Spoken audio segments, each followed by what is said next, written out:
Welcome to Doors to Hope and Healing, an inside look at the many facets of work that is happening at the Department of Children and Families, between our staff, the families we serve, and our community partners.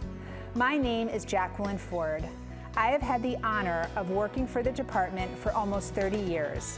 And although I may be familiar with many of the topics we bring to you, I have invited experts in those fields to help us dispel the myths and misconceptions that can often be barriers to our work. Join us as we open our doors and invite you to have a seat at our table. Welcome to Doors to Hope and Healing. I'm your host, Jaqueline Ford. Today's episode is filled with warmth, resilience, and the power of connection. We are joined today by two very special guests, Kelly Cronin, founder of Kelly's Kids Farm, and Faith, a young adult who began as a volunteer on the farm and is now a part of Kelly's staff, pursuing her degree in social work. Kelly's Kids is not just a place for animals, it's a place for children to breathe, to connect, and to heal. Over the years, the farm has become a safe haven, especially for siblings in foster care who have been separated and have spent time together on the farm. At the farm, they are given time and space to simply be kids, again together. And Faith's story reflects the deep impact not only on the children that they serve, but on the people who walk alongside of these children. Her journey from a volunteer to a future social work is proof that the farm doesn't just grow, it doesn't only nurture animals, but it grows and nurtures people too. Kelly and Faith, thank you for being on the set of Doors to Hope and Healing. Kelly, you're an old friend. You've been here before, but it's wonderful to have you both here again. Before we get started, Kelly, let's start with you. You have a long history of working with youth and families and many impactful years at Waterbury Youth Services. Can you share a little bit about yourself and the journey that led you to Kelly's Kids? Absolutely. Thank you for having us. You're welcome. I worked for Waterbury Youth right out of college. I had my bachelor's degree back in my day. I'm 66, so you didn't have to get all the letters next to your name, which you do today, and that's why, the kids are paying a ton of money for their degrees. So I started at the YMCA at Waterbury Youth Services. We were part of the Y. And then in 1980, late 80s, I became the executive director. Grew the agency from 100,000 to 2.9 million in a 35-year span. We did anywhere from parenting, juvenile justice, anything that would help people. And then in 2014, I took my mom to the doctor in July, and they told me, that was at 12 o'clock in the afternoon, they told me that she had terminal cancer, which my mom was an Irish, stubborn woman that would never go to the doctor. And at 5 o'clock, I had a board meeting, and they said, we're not going to renew your contract. And it was the same day. So I went home and I said, Mom, they're not going to renew my contract. And being who she was, she goes, well, they don't want you. She goes, just get out of there. I'm like, thanks, Mom. No, you did a great job. You built this and that. That was her. And that's why I am who I am today. So I started Kelly's Kids, which is an animal therapy program. I started Farm on Wheels 38 years ago. I have 5 children from 40 to 32. I have 3.5 grandsons. One's coming in September.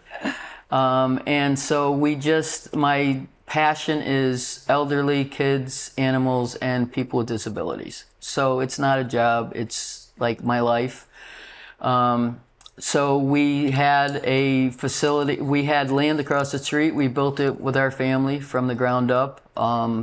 People, volunteers, friends, whatever came over. We put all our heart and soul into it, and today it is probably the most significant program I can say, and I'm not just in the state of Connecticut, for kids that have issues.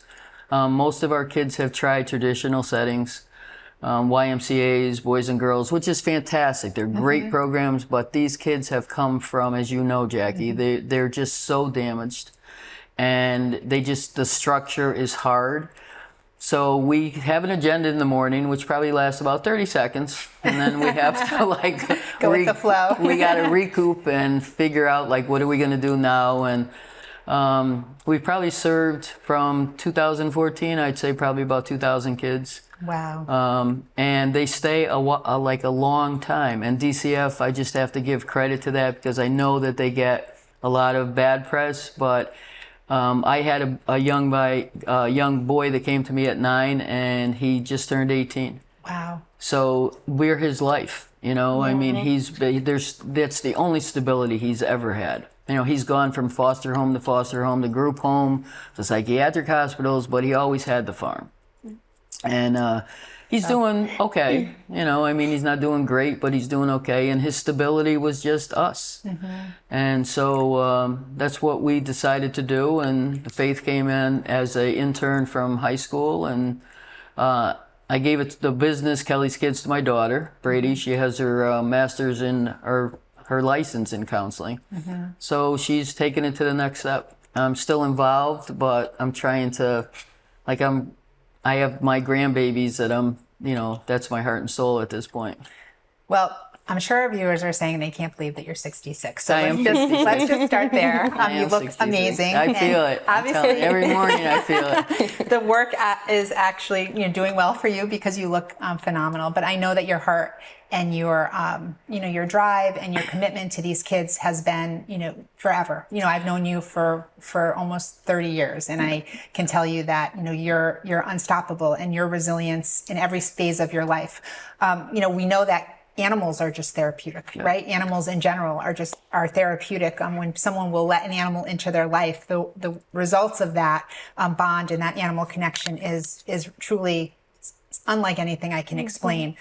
So we talked about from Farm on Wheels to Kelly Kids, and it's evolved beautifully. And your mission on the farm is mainly children. I know that you also go and you visit the elderly, and on the farm is for the children, right? Can you talk a little bit about the difference there? Oh, well, we do like convalescent homes, but we're also credentialed for DDS clients. So we have intellectual disabled adults that come. They just come in the morning, like sign in, and then the staff takes them out to like to do jobs. But they interact with the kids on a great level. They're out more than they're at the farm. But like I was telling someone this morning, my grandmother, which was my Nana, she died probably 30 years ago or so. And she said to me, like 25 years ago, she goes, "You know what's wrong with kids today, Kelly?" I go, "What, Nan?" She goes, "They don't have a purpose." And so we've taken that philosophy, and they have chores. They have to feed, they have to clean, they do the greenhouse. And once they understand that we need them, like it's not that we don't, like my grandmother used to say, she goes, "I had to milk the cow.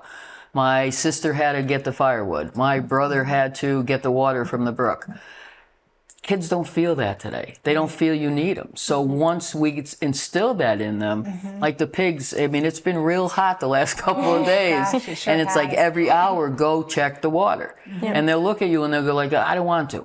Well, we don't really care if you want to. This is what you have to do because they depend on you. And once they feel that, it's like, "You need me, don't you?" And I'm like, "Yeah, we all need you." And it's just a whole different, and you could see them just change their attitude from "I'm somebody that's important." Because we all love to feel needed, right? We all do. And today, I mean, our technology is once they come to the farm, the phones go in the office. Give us your phone, give us your computers, give us your technology. You're not seeing it until you go home. You're going to go outside, you're going to play. You ask them, "Do you know how to hopscotch? What's that? Do you know how to wade in the brook? What's that? Do you want to go catch pollywogs? What are those?" Like it's gone. And that's everybody. It's not just DCF kids. It's kids in general. It is. It's a generation that just doesn't have that exposure. Like I say to my daughters, they have the babies, and my grandkids don't go home with like face paint. They go home with mud. And the bathtub is full of mud, and it's the best time that they've ever had in their life, you know? And that's what we try to instill in the kids. I love it. I love it. So Faith, we're so happy that you're here. Thank you for having me. You're welcome. Can you tell us how you first got involved with the farm and what drew you to Kelly's Kids? Yes. So as Kelly said, I was an intern first, so I came here my junior year of high school. And the reason I heard about it was, like, I always knew I wanted to help kids in some way. And I didn't know about, like, foster care kids yet, but I knew I wanted to help kids in some way. And my counselor at the time was like, oh, Kelly's Kids. I'm going to send you to Kelly's Kids. Like, you will be perfect there. And I was like, okay. And I remember just the feeling of walking in, because I had to go for, like, an interview first. And when I walked in, I just knew, like, just looking around and seeing everything going on, I was like, this is the place for me. Like, this is going to be so perfect. And, like, just sitting in my interview and, like, kids coming in and out, like, smiles on their faces, like, I just knew, like, yes, this is it for me. And that's just what really drew me in. And I even told, like, most of my friends there that come and help Kelly a lot of the time too, I'm like, I love it here. Like, this is, and I just fully agree. Like, if you love a job, like, you'll never feel like you're working a day in your life. I never feel like I'm working when I go to Kelly's. It just feels like something from the heart. Like, this is my passion, you know? So you got the internship, right? Yes, I did. So how long have you been with Kelly? This will be my 4th year working there for the summer. That's wonderful. So Kelly, your farm's developed over the years, and you've worked with siblings in foster care. I know that we worked together a couple of years ago, and you welcomed siblings who are placed in foster care but living separately to come to your camp and just enjoy that time together. What has that experience been like? And I know that you mentioned that right now you have siblings that come and visit your camp. I think we have either 2 or 3 sets of siblings. We have 2 brothers and a sister, and then a sister and a brother. And it's so important. I mean, the sister of the 2 brothers, she didn't come on Monday. And he didn't know why. And he just, like, could you call? Can you call? Can you call? Like, he was so upset. So we called, and there was transportation issues, which was fine. But you could see the interaction. Like, these kids, they want, like, you want your parents, but you want your siblings. You want to be a part of your family. Like, blood is so important to all these kids that they just want to be with their families. So we try to instill a lot with that. We do separate them sometimes because they are connected. So it's like, go enjoy yourself. Like, you know, you don't have to, this is Danny, he's like 13, I think, and he's a dad. Like, he just takes on that role. And I'm like, Danny, go play with the boys. Like, we got her. She's fine. You don't have to worry about it. And it's so comforting to him to know that she's there, but he doesn't have to take the full responsibility of it. Because that's what they do. I mean, they only have each other. And so it's very, very important for us to make sure that they feel connected and they look out for each other. I mean, it's incredible. I mean, the brother and sister, they are so connected, and they don't see each other. They're in separate foster homes. When they come there, it's like they gravitate towards each other. Wow. And it's very important. I mean, it's just something that they need, and that we try to instill that, yes, this is your blood, this is your family, and we're going to help you as much as we can. And many times our kids in foster care, the kids that we work with and the trauma they've experienced, they become parentified and they take on that role, like you're saying, that he took on and wanting to protect his sister. But, you know, how relieving is that to know that we can be in that same space and having fun and doing what we should be doing as kids. And he's not responsible. And you're not responsible. And if something should happen, there's an adult there. We're here to help you. You can do that. That's wonderful. Faith, you've seen these sibling moments while you've been there over the past several years firsthand. What have you observed from that sibling connection when you're there at work?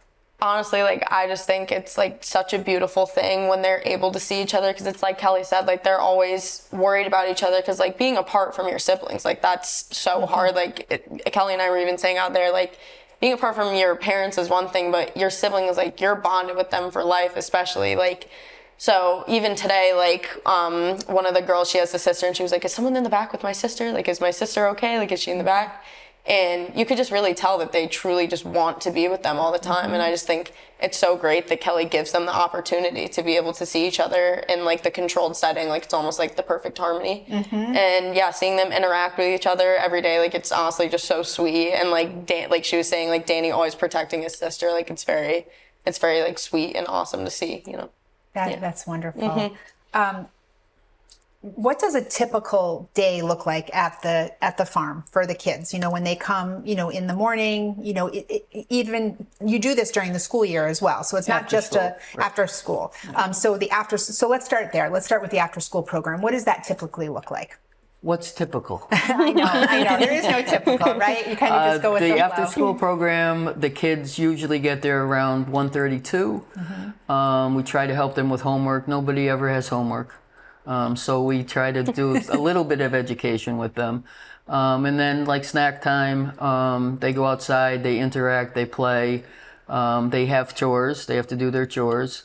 We kind of regroup, talk about like how the day was and different things like that. And then the camp starts at 9 to 5. For 10 weeks. So we're like spent at the end of 10 weeks, Monday through Thursday. They're long days, and they're long days for the kids. And some of the kids come to us and they go, I didn't sleep last night. And we have like spaces where they can just relax, like lay down. If you want to take a nap, that's fine. I mean, that's what your own kid does. Like if they had a tough night, you want to, we get them a blanket and a pillow and just go in the other room, and people check on them all the time. But I mean, they have like traumatic dreams and things like that, and they don't go, like, they're exhausted when they get there. So we're not going to make them do anything that they don't want to do. We do Pledge of Allegiance in the morning, and then we do a little exercise, and then we just start our day with chores, a lot of water, fun. Brook, they go down, like I said, pollywogs, frogs, fish, they catch with their hands, they take their shoes off. They're like wading in the river. It's just a great opportunity for them to just be a kid. We have a slip and slide for them, and so I said to the staff, before they can slide down, give them like, what's 3 plus 10, or spell Mississippi, and they have to get it before they can slide down. So we're kind of doing a little bit of education that they think is fun. Right. Because we have we have an 18-year-old, he can't even spell his own name, and you know that. I mean, and then we want to give them the essentials. Like I try to help the older ones out with financially, like have a couple of bucks in your pocket. My mother always used to say, you need to have a couple of dollars in your pocket. And he went to get a soda for $10 that he had in his pocket, and he got the soda and they gave him back $1. Oh. And he didn't know any different. Advantage of him. Yeah. So we just wanted to teach just those them life skills. Life skills. Yeah. Nothing more than that. Are you also teaching the kids when they're coming to the camp? Obviously, they have to have an interest in coming, right? The farm and the animals. But are you teaching them how to be kind to animals? Is that a part definitely. Is it a part of just the normal transgression of that? Yes. And when we lost the barn, as you said, I had 6 teenage boys at the time, and the DCF had called me and said, are you open? It happened on a Friday, and this was Monday. I said, we're open. I said, well, how are you going to tell the kids? Let me interrupt you there for a second. So for our viewers who may not have seen the last time you were on the show, you had a horrific fire. We lost 60 animals. We lost our barn. It burned to the ground. And so that happened again on a Friday night in February. We had 6 teenage boys, and DCF had called me and said, are you going to be open? And I said, yes. So they said, how are you going to tell them? I said, I'm going to tell them the truth. Like, what? How else am I not going to? So we sat at a kitchen table, like you would with your own family. And some knew, some didn't. But one young guy said to me, you had a fire, but are the animals okay? And I'm like, no. I said, we lost them all. So we walked over to the because the barn that burnt was on the opposite side of, behind my house, because we're in the same road. And they all started crying. So I said, this is probably one of the worst and best days of my life. I said, because I feel so bad for you, but you kids have to understand, you have empathy. You get it.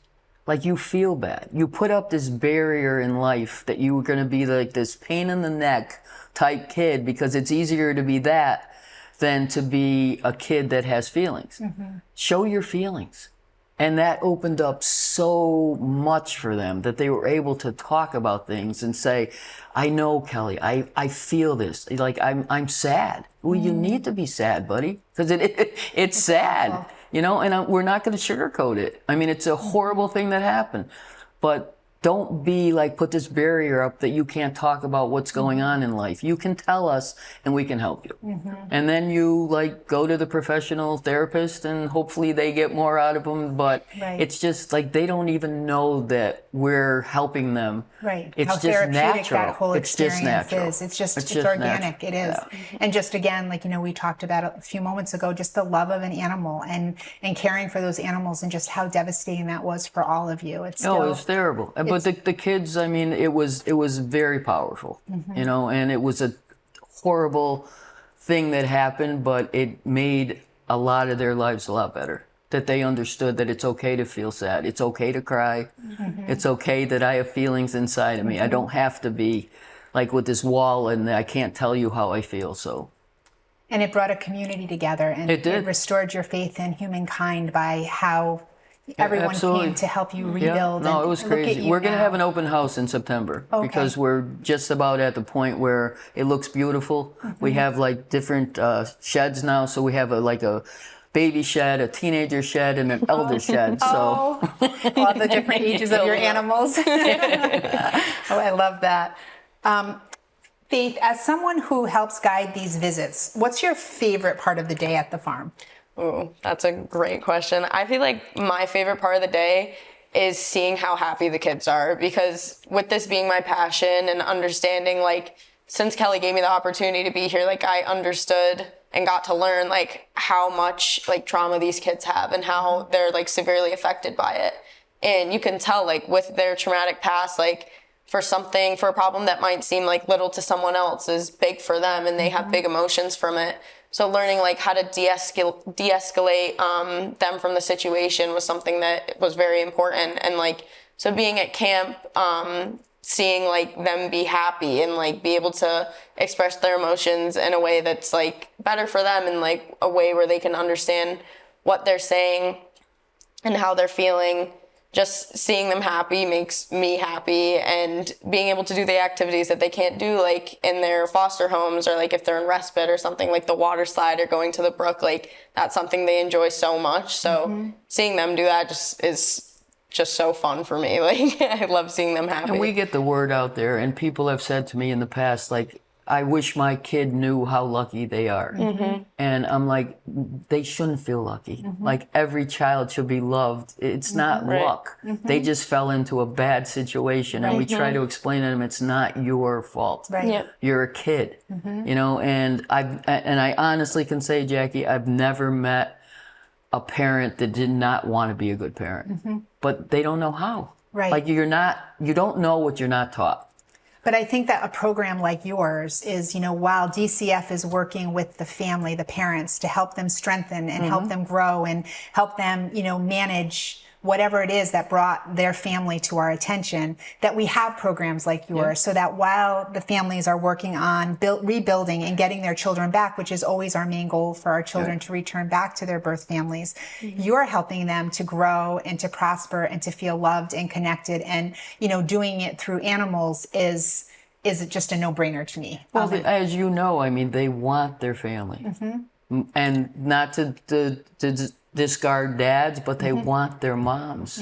You know, I mean, I don't care what situation they've come from, and you know that they all want to be with their family. They do. So it's not that I've never met a mom that said, I'm going to grow up and be the worst parent in my life. They just don't know how. So that's where the teaching comes in. This is what you need to do.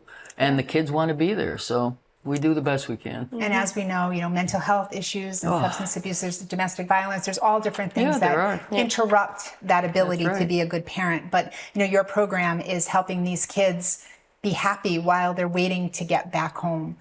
Has your experience at the farm reaffirmed your desire to be a social worker? 100%. I told like all the girls in my social work classes, there's this one girl at Kelly's last summer that gave me a note before she left for camp. It was the last day, and I opened and read the note, and it was just like, thank you so much for everything you've done for me. Like, you make me not go to the hospital, not hurt myself. Like, you were seriously so helpful to me. I can't thank you enough. And like, it brought me to tears. Like, that like affirmed it for me. Like, I want to keep doing this. I want to keep helping the kids the best way I can. And yeah, that was just such a beautiful moment. I Well, loved it does. And Yeah. it reminds you of what your purpose is. You know, when we Definitely. talk about your Nana and, you know, that everybody has to have a purpose. And, you know, what the kids' purpose is or the DDS young adults who come and what your purposes are. Yeah. You know what your purpose in life is. And you are both making such an incredible difference. So as we get ready to close today, is there anything you want to, I know if anybody's interested in learning more about Kelly's Kids, is there a website or a number that you can give them? It's kellyskids.org. Okay, kellyskids.org. We'd love to have anyone come out, do a tour, check it out. DCF has been great with, giving us the hard to serve kids, but Yes, we just yes. love it to death. We So do. if anybody wants to volunteer or just give us a call and we'll see what we can do. Okay, wonderful. Thank you both for being Thank on you. our show Thank you, today. yeah.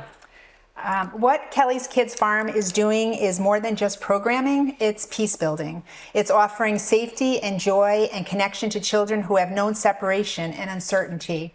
And for siblings in foster care who've had a chance to be a part of that farm experience, it's priceless. It really restores what's lost and it strengthens what is remaining. To our viewers, if you're touched by what you've heard today and you want to support Kelly's Kids, it's kellyskids.org. Don't hesitate to reach out, to take a tour, to volunteer, and do the healing in that most natural way, the way the kids are healing there. Thank you for watching Doors to Hope and Healing, and have a wonderful night.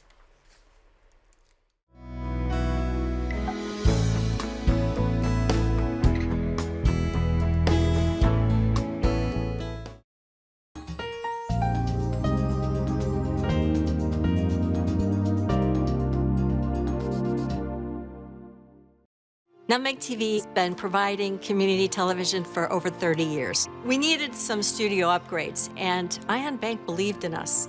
As a result of Ion Bank's financial help, we've been able to help others move on in a field that's difficult to get experience in. You're working with partners who understand who you are, and Ion Bank does that. They walk with us every day. It's community banking at its best. Nick Augustino right here at the East Side Restaurant. We always have the complete full dinner menu. Knockwurst, bratwurst, sauerbraten, potato pancakes, red cabbage, rice pudding, cream pies, all the desserts that Germany had to offer. I always do something different. Yes, I do. I brought seafood to the beer garden at the East Side Restaurant. East Side Restaurant, your German destination restaurant in Connecticut. Tiki-taka, hoy, hoy, hoy!